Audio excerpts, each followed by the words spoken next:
Magandang hapon sa inyong lahat mga idols, saka subscribe followers. Magluluto naman ako ngayon ng pwedeng pangpulutan, pwedeng pangulam at saka pwedeng bangganin. Ngayon po ay linggo, araw ng 9, 2026. Hello guys, lalagyan ko ng niluto kong mga konting seasoning. Ito ay ginagamit ko lang po sa pagluluto sa karenderya, pero gagamitin ko muna pang samantala sa ating pwedeng kainin sa pampulutan, pwedeng pangulam. Ito, mga idol guys, ito ang pabanatan kong pagluluto ngayon. Isaw ng baboy. Ito ay ginagamitan ko ng mga seasoning. Patuyuin ko muna ito. Bago ko lagyan ng kunting pangpalasa. Ito guys, pampalasa ito para sa At saka ito naman yung lalagyan din natin ng paminta. Siyempre, ito. Lalagyan natin ng paminta konti para hindi kasyadong At lalagyan natin ng ng konting oyster sauce na tinatawag para sasarap siya sa paglasa ng mga kakain. Ito guys, habang malapit na maluto siya, medyo patuloy-tuloyin ko konti dahil ito nga ang gagamitin natin sa pwede pang ulam at saka pwedeng handa. At gagamitin ko na rin po ng konting pampalasa ulit.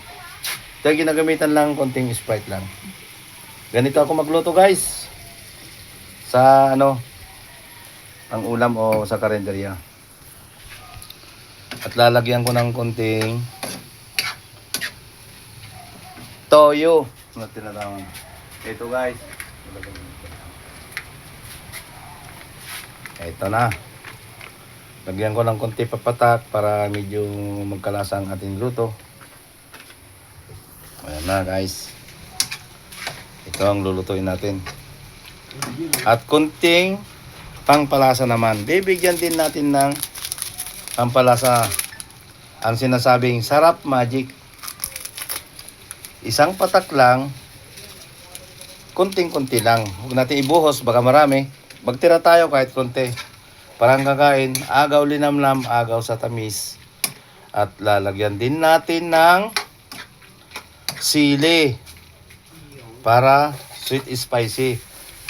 Yung sili guys dito, lalagyan ko ng sili habang malapit na maluto para magkakaroon din ng konting hanghang para sasarap din sa ating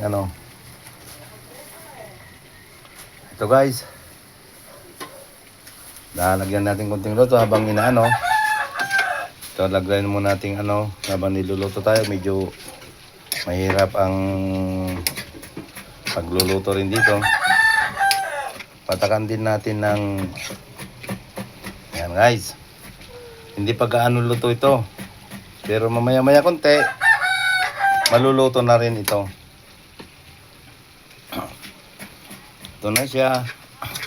Habang pinapatuyo maigi kasi para kumapit yung lasa. Ito lalagyan ko na rin guys ng sili.